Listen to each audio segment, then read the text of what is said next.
Tennessee's linebackers, are we hot or cold on them?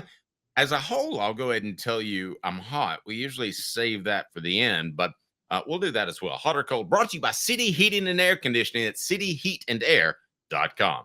Where do you stand? Hot or cold? Brought to you by City Heating and Air Conditioning. Integrity matters. 50 years in East Tennessee. Cityheatandair.com. On Off the Hook Sports. All right, here we go. The most obvious to begin with is, of course, Arion Carter. I've been hot on him actually since Keenan Pili's first injury 2 years ago. I thought he would step in the middle because they had to have him do that. But as it turns out, he stayed on the outside. But when it comes to Arion Carter, I think he's a superstar waiting to happen. And I get that partly because of what I've seen. But I've also talked to former Vols like Fred White that think he is absolutely a superstar. I'm very hot on Arion Carter. I think there were times last year, from what I'm told, he kind of had to cover up for some of Jeremiah Telander's mistakes. But no, I absolutely love Arion Carter. I think he's the next superstar in this defense. I think so too. I think the biggest thing is Arion Carter has to not have those lapses in coverage that he had every now and then. There was a big one against Arkansas that I think you and I both agree, Dave, if he doesn't have that, Tennessee beats Arkansas, and then Tennessee gets a home playoff game, and then Tennessee is probably advancing in the playoff at that point. So that one lapse was a huge killer, honestly, thinking long term. So I think Arion Carter as a run stopper is incredible. I really do. I'm a huge fan of him as a run stopper. If he can become more effective in coverage, then I think Arion Carter could be an absolute deadly linebacker. And Tennessee really hasn't had in the Heupel era they haven't yet had like a superstar linebacker yet. They've had good, smart players sometimes, but Carter could be a superstar if he becomes effective in coverage. I agree. The coverage thing does concern me. I think I think he's a little bit of a tweener. I almost think he could put on 20 pounds and be a guy that plays with his hand down like a James Pierce. How heavy is he if you want to look him up? But the issues in coverage are certainly something to be concerned about. But I think he's going to be an all SEC player. So then I'm obviously very hot on him.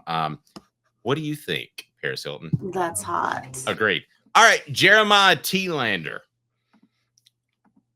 You know, I get you're hot on him. I'm a little bit colder on him than you are. I think he should have developed a little more than he did down the stretch of last season. And I think it's a red flag how much he did not develop.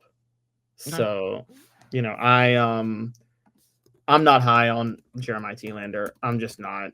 And the reason I'm hot is I believe that Jeremiah Telander has received a lot of second-team snaps instead of first-team snaps.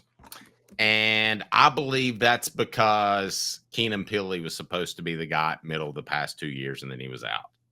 So I think Telander I'm hot on him with a full offseason of work, and that will begin with spring practice on March the 9th. Now, we get into some depth because Tennessee only plays 2 linebackers. But first, Paris. That's hot. On Telander. Edwin Spillman. That's hot. I'm really high on Edwin Spillman from people I talk to. I know we haven't seen much of him on the field at this point because Tennessee pretty much sticks to its second-level linebackers, and that's what they go with. But I just keep hearing more and more good things about Edwin Spillman. I don't know particularly if he's being groomed to take Telander's spot or Carter's spot, but I believe it's Carter. And I believe he'll do a really good job there when all is said and done. But right now, Edwin Spillman locking down the third linebacker role, at least at one of those positions, if not both, tells me that he's pretty good, and I think he will. I think as an athlete, Edwin Spillman may be the best athlete among the linebackers in this roster. He has quicker feet than he is a decent size at 6'1", 234, but he's got incredibly quick feet. He actually, Dave, I don't know if you know this, as a sophomore in high school, clocked a 4.640, which is pretty impressive. Yeah, as a sophomore, it's really impressive. Yeah. So I think Edwin Spillman has a lot of raw talent. There were a few moments of him in the game last year, and I remember watching his highlight reel as a recruit when he came out. His football instincts are not there. And let's be honest, Dave, for linebacker, not for most positions, but for linebacker, you're taking instincts over athleticism, aren't you? Isn't there an instinct of knowing where the ball is? Yeah, see, I think Telander's a little bit of that. But I'm not going to turn down an elite athlete either. I mean, so if you put Telander's instincts in Spillman's body, you'd have an all-SEC linebacker. There's no question in my mind. But see, I'm actually hot on Spillman. What were you saying about Raynoch Thompson? Sorry.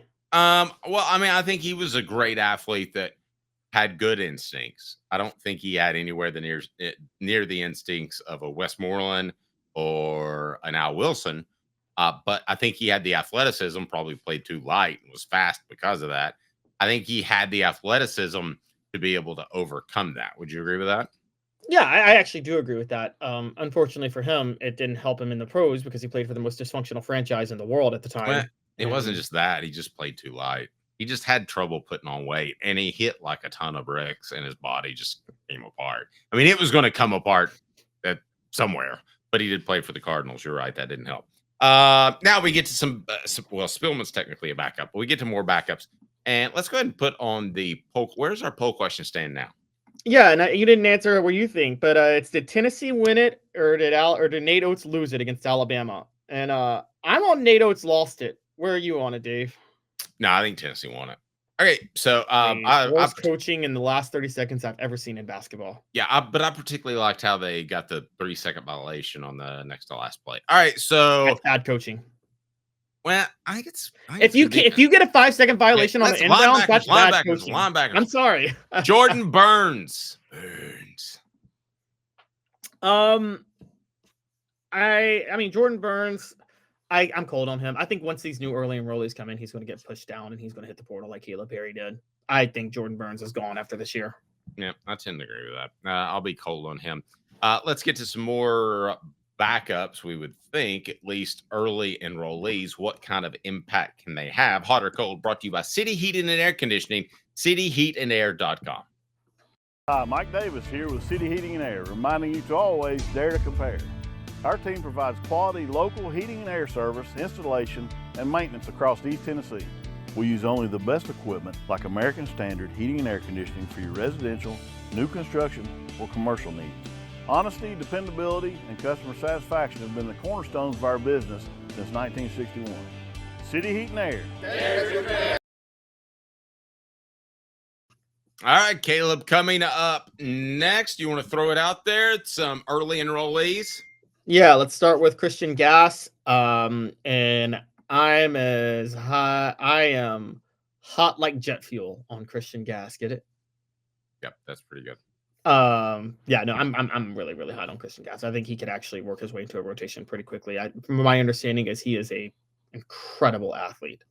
So one of the problems is Tennessee doesn't rotate their young linebackers in enough.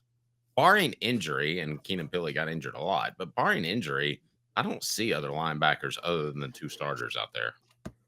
I think that's a philosophical flaw, to be really honest with you. But I'll agree with you. I'm hot on Gass. That's hot. Jaden Harmon. I'm hot on Jaden Harmon, honestly. I'm hot on him too. I think this linebacker crop is incredible. This is one of the best you could possibly get in a recruiting class. Well, good stuff. All right, Jaden Perlow.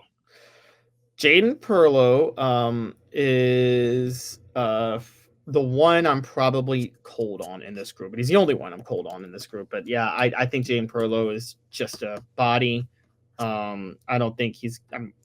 He was tested well. It comes out of Gwinnett County, right in the Atlanta area, but I can't. It's hard for me to think that there's anything specific or special about it. This from David. Caleb, if you want to answer this, who's the freshman phenom? Gass, Harmon, or Perlow? I'm going to go Harmon the most, but it's close between him and Gass.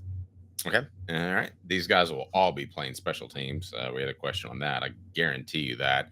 Dylan says, I'm hoping Jaden Perlow, excuse me, gets some clock as a freshman. He's the highest rated linebacker hype has ever gotten. Yep, he is. So you would think that he would certainly have an impact, but I'm just telling you, you have to go back to this, and that is Josh Heupel just doesn't play a lot of first-year players. I mean, that's a fact. So let's get to Brendan Ains. Not as hot as Gasser Harmon, but I'm still relatively hot on Brendan Ains. I think he's going to end up being a solid player for Tennessee in the future. I don't know if he'll ever be a starter, but I think you say that Tennessee doesn't rotate much, and they don't. But the third linebacker usually gets in, and I think he can make his way into being the third linebacker once he gets more experience. Well, the third linebacker, do you mean the backup at middle or the backup at strong? I think a utility who could back up both. I think a utility who could back up both. Okay, well, we'll see. Now, the walk-ons are Eli Purcell, Cody Duncan, Ben Bolton, Ryan Scott, Greer Short. Are we addressing any of these cats? I'm hot on them as depth, baby. No. That's hot. That's it? I don't think any of these walk-ons are really going to pan out, do you? No, I don't either. Not at all. If they do, then you've got big-time linebacker spots elsewhere. Now, Dylan brings up a great point. Perlow that was a pretty big battle between USC and Georgia. So I think that Perlow's very good. David points out Jordan Burns has a chance to surprise as a freshman. I'm not ruling that out either. But again, I think this is Jeremiah Telander's and Arion Carter's group of linebackers to run, right? No, I totally agree. Totally 1,000% agree. But I will say this. If something happens and Edwin Spillman has to step in there, I'm not really concerned. You? I'm concerned because of his instincts. Again, instincts matter to me. He does have incredible athleticism, but does the lateral quickness outweigh the is the lateral quickness there? The 40 time and the size is there. I don't know if the lateral quickness is there, and that's kind of the issue. So we got to kind of watch out for that.